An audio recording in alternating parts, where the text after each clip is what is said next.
Nagbabalik po muli ang inyong lingkod at nagbabalita ng mga balitang dapat nating malaman dito sa ating bansa.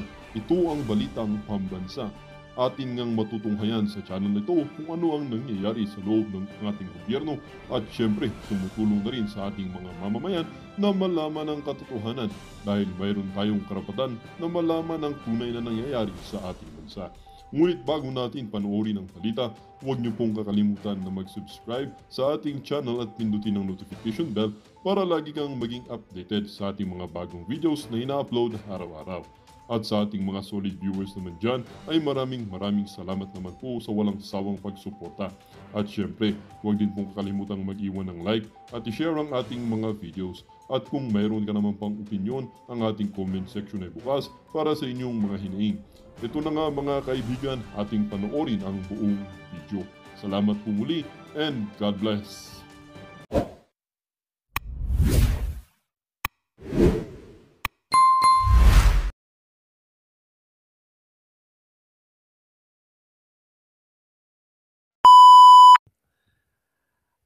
Dinala na po, opisyal pong pinahayag ng Pangulo ng Pilipinas na nakalipad na po sa ang eroplano na magdadala, inilagay sa silver platter. Naalala ko yung ganyan, no? May kwento sa Biblia niyan, di ba? Na talagang inilagay sa silver platter. Antindi, walang kahirap-hirap. Na hindi pa po nakikita ng mga taong bayan yung na merong warrant of arrest, walang kahirap-hirap. Ipinamigay po ng gobyerno natin ang dating presidente sa isang entity na hindi po tayo nasasakop. Wala pong jurisdiction, hindi po ako may sabi niyan. Paulit-ulit na ito ay lumalabas sa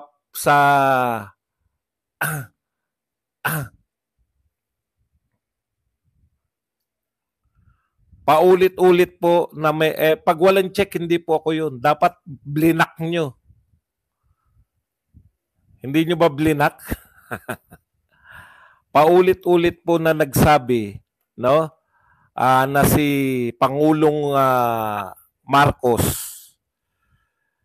na walang jurisdiction sa Pilipinas ang ICC. Wala palang jurisdiction, bakit pinamigay mo? Dahil daw sa request ng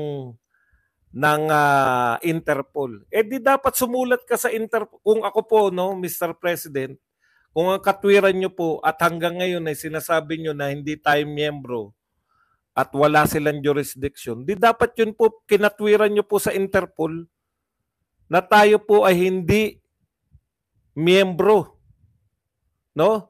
Pasensya na po kayo, kadarating ko lang po. Huwag nyo na pong problemahin kung simple lang naman po yan. Pag ako po nag-comment, may check. Pag hindi po ako yan, hindi po ako yan. Kayo ba naman maloloko pa sa ganyan? Alam niyo na po yan. Talaga pong gagawin po nila yun. No? Ibinigay po sa ICC, ibinigay po ninyo sa ICC na walang jurisdiction sa atin. Bakit pa kayo naging presidente? Okay, itanong ko po sa inyo, bakit po nagpapasalamat na nga uli yung pamilya ni Biloso sa inyo? Ano nang ang pangalan nung nahuli na si Biloso sa Indonesia? Mary Jane Biloso. Bakit nga po? Wala po bang kaso yun? Si Mary Jane Biloso? May kaso po. May kaso po siya, di ba? Yung po ba dumaan na sa korte si Mary Jane Biloso? Si Mary Jane Biloso po ba? Bibigyan ko lang po kayo ng halimbawa. Mr. President, hindi po ako naniniwala na wala kayong magagawa bilang presidente na ipagtanggol ang isang mamamayang Pilipino sa walang jurisdiction. Ito po, may mga OFW tayo nung panahon ni Duterte. May OFW tayo, nagkaroon ng kasalanan na nahatulan sa korte ng iba. Pero bilang presidente, Nung panahon na lang po ni Duterte, wag na po nung panahon nyo. Kasi eto na nga eh. Bilang presidente ng Pilipinas at ng mga Pilipino, inihahabol po ni Pangulong Duterte, no? Ipinakikiusap yung mamamayan na bibitayin sa ibang lugar. Ipakikiusap ni Pangulong Duterte dahil yan po ay mamamayan niya. Wag lang po droga. Ganun po ang trabaho ng isang Pangulo. Hindi po trabaho ng isang Pangulo na pangatwiranan bakit niya ipinahuli yung isang presidente, dating presidente. Hindi po niya tungkulin na matapos ipahuli mangangatwiran. Buti pa po hindi na kayo nagsalita, nakakasama pa ng loob. Pinangangatwiranan nyo pa na tama yung ginawa nyo. Kahit po hindi kami abogado, kahit hindi po kami presidente, kahit hindi po kami senador, congressman, o anumang wala kaming mataas na tungkulin. Napakasimple lang po. Kayo ang nagsasabi ng paulit-ulit. Kayo ang nagsasabi na walang jurisdiction ng ICC sa Pilipinas. Kung walang jurisdiction, kaya sinasabi nyo hindi kayo makikipagtulungan. Daig nyo pa po yung nakipagtulungan eh. Hindi lang po sa hindi nakipagtulungan. Hindi nga namin alam na ang buong akala namin dahil hindi kayo nakikipagtulungan, hindi natutuloy yung mga investigasyon. Paano magkakaroon? Buti pa pala nakipagtulungan na kayo para nakita namin kung ano yung ebidensyang sinasabi ninyo na nakikipagtulungan kayo. Napaka-unfair kasi salita kayo ng salita. Hanggang sa press con niya kanina, sinasabi niya pa rin na hindi siya nakikipagtulungan. Sinasabi pa rin po ni Pangulong Marcos na hindi siya nakikipagtulungan. No? Hindi siya nakikipagtulungan sa ICC. Daig nyo pa yung nakipagtulungan eh. Sinurrender ninyo yung walang kalaban-laban si Tatay Digong.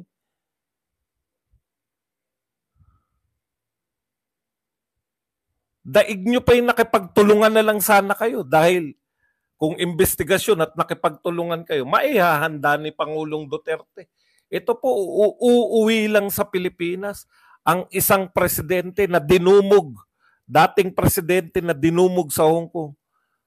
Pasensya na kayo ha, yung mga taga Hong Kong ha. Kaya pala kayo nag-iiyakan eh. Naramdaman nyo yata yung mangyayari sa kanya pag uwi.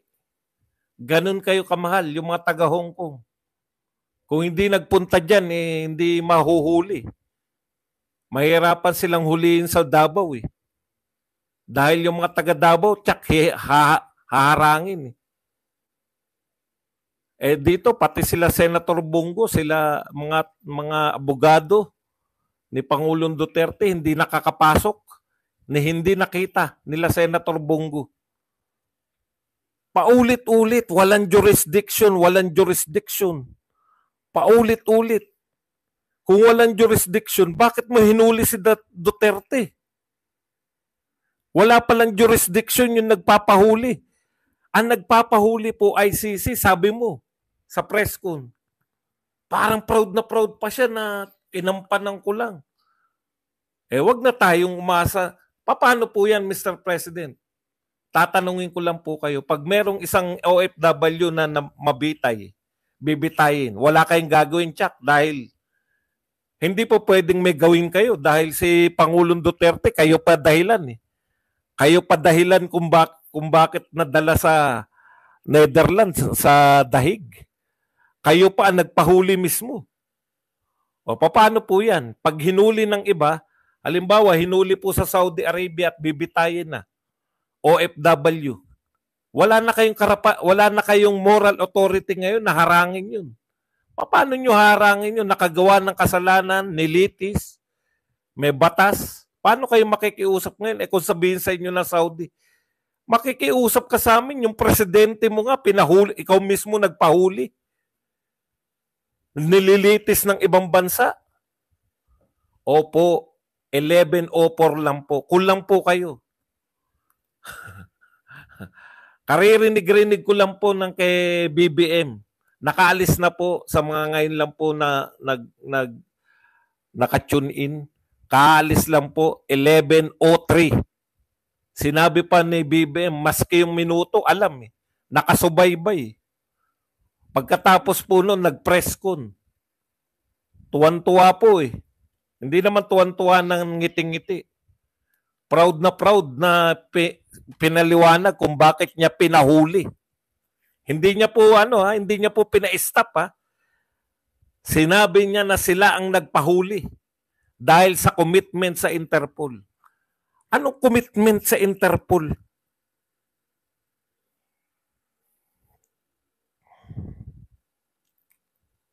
Hindi po umalis. Hindi po kusa. Hindi po umalis ang tawag. Hinuli, pinahuli ng gobyerno, dinala sa ICC sa the Netherlands.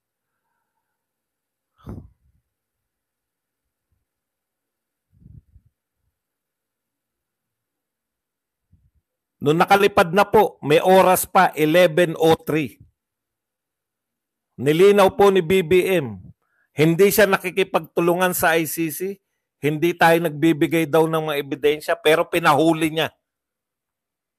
Pinahuli po ni BBM si dating Pangulong Duterte. Siya po ang nagsabi dahil po sa request ng Interpol. Hindi ka ba pwedeng mag-request sa Interpol? Nasabihin mo na, teka muna, walang jurisdiction ang ICC sa amin. May sarili kaming batas dito. May sarili kaming hukuman. Kahit po sa batas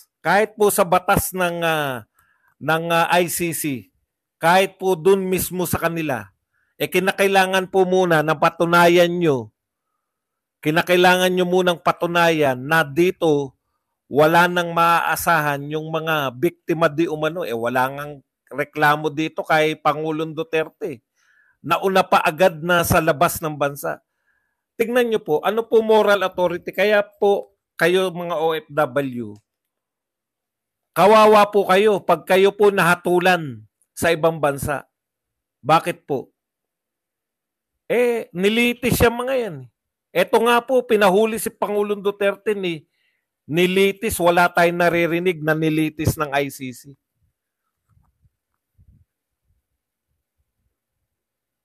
Baka sila pa nakiusap na maglabas na eh. Donald Trump, ano ba? Lokohan lang ba? Hindi mo ba kami kaalyado? Bakit hinahayaan mo yung dati naming presidente kung wala na kami maasahan dito? Sa ICC nga po din nila. Hindi ko talaga maunawaan, Mr. President. Ngayon, paano po kayo makikiusap? Halimbawa, meron sa Kuwait o sa UAE o sa ibang bansa na bibitayin ng Pilipino. Kung sabihin sa inyo ng presidente doon o prime minister doon o hari ng lugar na yun, pakikiusapan mo kami, may kasalanan tong tauhan mo. Yun nga presidente mo na pinalitan mo. Hindi mo pinagtanggol sa dayuhan. Hindi lang yun. Hindi lang sa hindi pinagtanggol, siya pa mismo yung nagpahuli. Inaamin. Hindi po dinidinay na kusa. Hindi po. Responsibilidad nila yan. Nakaalis na po 11:03.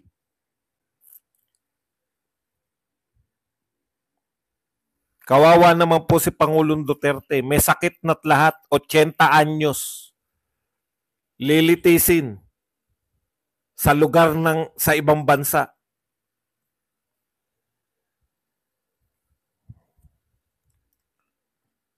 Grabe po ang nangyayari ngayon. Masama lang po sa pakiramdam. Gusto kong magpahinga. Kadarating-rating ko lang po galing Hong Kong. Napagod.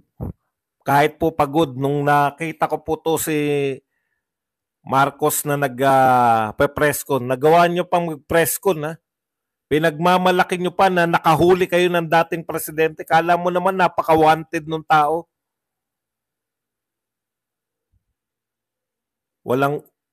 Mahirap lang magsabi na walang utang na loob, pero grabe.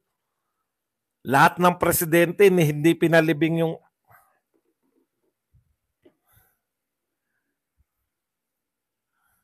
grabe po yan, no? Lahat ng presidente nagdaan, takot sa mga dilawan, ayaw ipalibing. Ayaw ipalibing ang tatay mo. Nung pinalibing yung tatay mo, puring-puri mo si Duterte. Bakit? Wala ka ba sa war on drugs? BBM, wala ka ba? Wala ka ba sa Pilipinas nung nagwa-war on drugs si Duterte? Sinusuportahan mo. Sinusuportahan mo yung war on drugs. In fact, kinuha mo yung vice president, yung anak. Kung tutol ka pala dyan sa war on drugs na yan, bakit mo kinuha yung anak na vice president? Dalawa lang yan. Niloko mo sila BP Sara, niloko mo yung mga Duterte, niloko mo yung mga Duterte followers para makuha mo yung Duterte votes.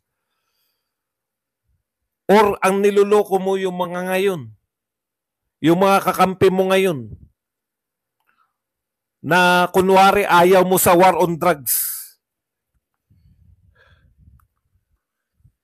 Hindi mo nabalitaan yung war on drugs? 6 na taon na nag-war on drugs si Tatay Digong, tapos sasabihin mo ngayon masama na sa iyo ang war on drugs? Masama pala sa iyo, bit mo kinuha yung anak na... Ano yung habol mo? Boto lang ng Duterte, kaya mo kinuha kahit galit ka pala sa Duterte? One lang po. Gurgur. Okay. Kapapanood ko lang po kay BP Sara, no? Kapapanood ko kay BP Sara na nagsasabi si BP Sara na paano natin haharangin na makalipad ng eroplano. Ginawa po talaga nila lahat, no? Pag may wala ano na po no, parang hindi ko po alam nyo, ang dami po naghihimutok, ang dami pong masamaan loob. Pero parang siguro sa lahat po ng pangyayari, no? Marami naman pong ganyan na talaga na ang hirap pong pangunahan, no? Knock on wood. Pero kung ano man po mangyari kay Tatay Digong, ano po yan? Siguro yan na yung sign na talagang si Tatay Digong yung magiging bayani talaga. Hindi ko po sinasabi na knock on wood nga, ayaw natin may mangyari. Kaya lang, walang doktor, nurse lang ang kasama, wala nang iba pa. Tapos,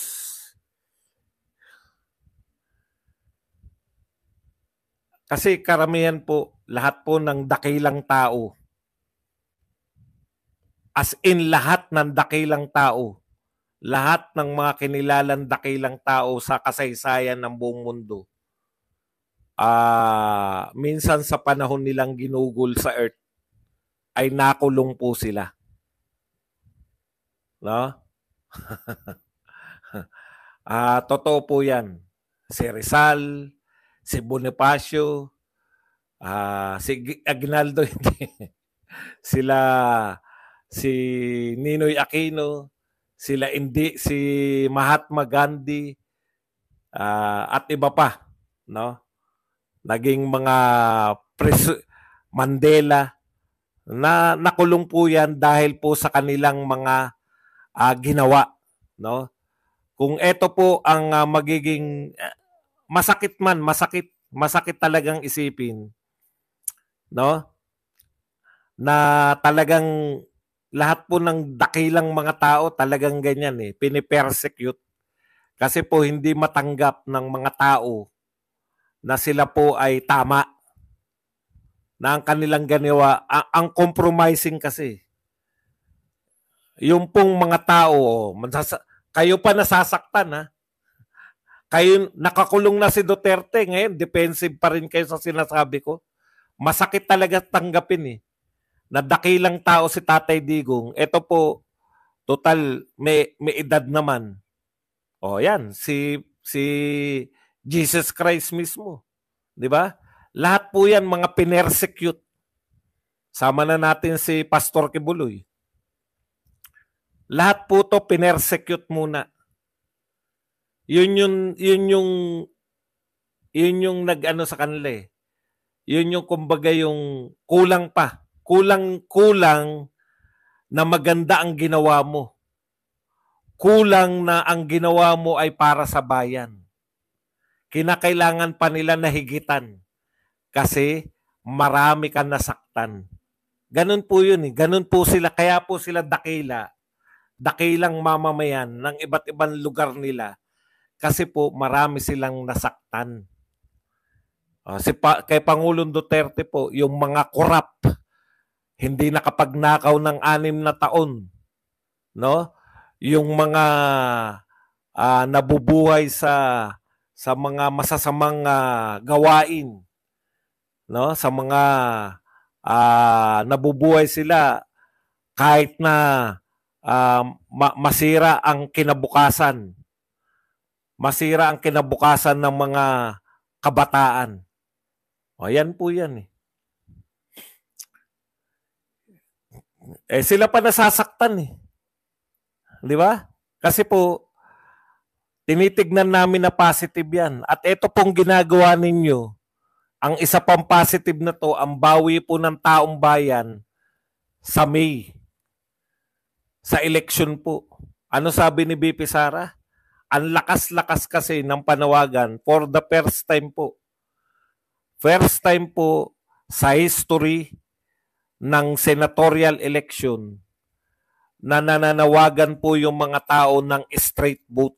Alam nyo po, nagsimula to, ulitin ko na naman, no? Nagsimula po tong kampanya ng senatorial election. Alam ko po marami sa inyo, hindi ako mag-straight, bet ko iboboto yan si Ipe. Hindi ako mag-straight, bet ko iboboto yung mga hindi kilala, sayang lang boto ko. Iboboto ko si ganun. Pero ngayon po, kalaunan, straight na po. Nakikita po ninyo, marami po yan. Hindi naman natin makukonsider si Ninoy Aquino dahil sa kawalan na nagawa. Pero yung papel niya sa kasaysayan, di ba? Yung kanyang, kumbaga yung buhay niya, alam niya eh. Alam niya na may gagawin sa kanya, pero tinuloy niya pa rin. Kaya, yun lang. Hindi kasi ko makadilawan eh. Si Paulo Tantoco, ano ba nangyari kay Paulo Tantoco? Wag na po natin yan. Alam ko yung apo na Rostan yan, di ba? Wag na muna natin yan. Dito muna tayo. Alam niyo po, in a positive note, nakikita ko po na si Tatay Digong, yun na lang yung kulang para maisemento talaga siya ng isa sa pinakadakilang mga mamamayan. Kasi marami pong magagaling na namuno. Marami pong mga magagaling na tao pero dahil kulang po sila sa nasaktan. Magaling sila pero sila ay compromising. Marami po silang mga napagbibigyan mga tao. Kaya po maraming kaaway si Tatay Digong. Kaya po maraming kaaway si Tatay Digong dahil marami siyang sinagasaan. Kaya po siya maraming nasagasaan dahil siya ay non-compromising. No? Hindi niya po ikukompromiso yung mga buhay ng kabataan. Yan talaga yan. No? Kaya yung war on drugs niya na dahilan kung bakit siya may kaso sa ICC, na dahilan kung bakit siya makukulong, na dahilan kung bakit siya pinahuli at ipinamigay ni Marcos sa ICC. Ayan po, dahil hindi siya nagkikipag-compromise. Wala naman po siyang kinita dyan. Sinisiraan pa siya ngayon na Lord of all drug lords. Sa lahat po talaga. Sa lahat naman. Lord of all, biglang. Kaya po, eto po, masakit po to ngayon pero balang araw, makikita po natin yung epekto po nitong ginawa nyo kay PRRD ngayon. sisingilin kayo ng taong bayan, no? Sisingilin namin kayo sa ibang paraan. Sumama po tayo sa mga nananawagan ng prayer rally. Tandaan nyo po, prayer rally po ha.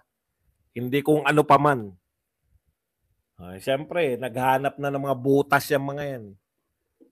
We have the right for peaceable assembly. Grabe po. Ngayon lang po ako nakakita na talagang ipinamigay. Literal. Kabababa. Yun pala simulation. Kaya pala nag-practice sa Davao. No? Siyempre, ba't hindi magre-react yung China? Hindi naman member yung China ng ICC. Inihintay ko rin mag-react si Donald Trump. Baka hindi pa po nalalaman ni Donald Trump yung ginawa eh. Alam niyo, sabi nga ni Professor Maalindug, di ba? Yung mga instance, akala ko ba tayo ay kaibigan natin yung US? Bakit hindi natin tinutularan yung kung paano i-treat ng US yung ICC? Mahirap talagang mapaniwalaan na dinakip ng ganun-ganun lang si Tatay Digong at pinamigay ng hindi man lang ipinaglaban. Pero hanggang sa kahuli-hulihan, hanggang kanina po, nagsasalita si BBM na hindi raw nila kinikilala ang ICC. Sa lahat po ng hindi kumikilala ng ICC, ito lang po yung pinamigay nyo sa ICC si Tatay Digong. Alam po ni BBM na sa ICC mapupunta si Tatay Digong. Hindi mo kinikilala, bakit hindi mo ipinaglaban? Wala na kayong proteksyon sa ibang bansa. Ibabalik sa kanya yan ng ibang bansa eh. Bakit yung mamamayan mo? Di ba? O pag meron po siyang ipakikiusap, sino pong bansa ang papayag na sa batas nila nagkasala yung Pilipino, nilitis at paparusahan ayon sa kanilang batas, ayon sa kanilang sa nagawang kasalanan ng Pilipino? Sino ang papayag na makikiusap yung presidente ng Pilipinas? Baka pwede naman po magbigay kayo ng clemency sa kababayan ko. Kababayan mo nga, pinapahamak mo sa ICC. Wala pa po akong narinig. No? Wala pa po akong narinig na ganyan, na wala pa pong paglilitis. Ipinamigay na. Okay lang sana kung naglitis na, napatunayan si Tatay Digong na nagkasala. Alam niyo po yun? Investigasyon pa lang po eh. Huwag nyo nang problemahin yung mga yan. Hindi tayo kayang tibagin yan. Mabuti nga yan nang marindi sila. Hayaan nyo silang pumasok dito. Bakit ba nyo pinaproblema yan? Hayaan nyo sila. Gusto nilang matuto eh. Wala silang matutunan sa mga vlogger nila eh. Hindi nga nakapalag yung quiet kay Duterte back in the day eh. Talaga? Oo nga. Namali ako. Tama. Ngayon, wala na po. This is not a question of differences in politics, but our sovereignty has been disrespected. Correct. Alam niyo pong maling-mali yan. Alam niyo po ba yung mga nagaganap, yung mga, bakit may mga palitan ng prisoners? O, tignan niyo po, bibigyan ko kayo ng halimbawa. Pumayag po ang Israel na palitan ng prisoner. Makuha lang nila yung mga prisoner ng mga Hamas. Umayag sila na 10:1. Isang Israelites, 10 kapalit na palalayain. Ganun po kahalaga sa kanila yung isang mamamayan. 10 Palestino, o mali pala yung sinabi kong 10 Palestino ang katumbas ng isang Israelita. Ganun nila gustong iligtas yung buhay. Eto, sino kapalit? Sino kapalit ni Tatay Digong na pinamigay nyo ron sa ICC? Sino pinamalit? Nakuha natin kapalit ni Tatay Digong? Wala ngang 1:1 eh. Talagang binigay, ipinamigay nyo eh. Biruin nyo yun. Swapping of prisoners. Isang Israelita, ganun sila. Isang Israelita, kapalit 10 Palestino. Payag yung mga taga-Israel. Ganun nila kamahal yung, kung tayo titingin nun, bakit sila nagpalugi? Hindi po. Sa tingin nila, tama yun. Dahil gusto nilang iligtas yung isa nilang mamamayan. Ganun po. Magtanggol ng mamamayan. Ganun po ang leader. Ipagpapalit mo yung isang prisoner ng sa 10. Makailigtas ka lang ng isa. 10 kapalit. Tanong ko, BBM, sino kapalit ni Tatay Digong? Wala. Pinamigay mo lang na walang kapalit. Tindi naman yan. Kung yan ay dahil sa politika, ayan, hindi kayo nag-iisip. Lalong magagalit ang mga tao ngayon. Yung mga tao na hindi pa boboto sa ibang mga PDP ngayon, mag-i-strike na. Iboboto na yung 10. Kaibigan natin ng China, kaibigan din naman natin ng US. Panahon ni Tatay Digong, kasi bugok kayo eh. Yan na naman, kaibigan ng China. Ano po masama makipagkaibigan sa China? Ngayon ba hindi natin kaibigan ng China? Para sabihin ko po rito sa mga China, si BBM po, nagpapadala ng mga tauhan sa China ngayon. Hindi nyo ba alam, umatin si First Lady sa anong tawag dyan? Chinese New Year celebration.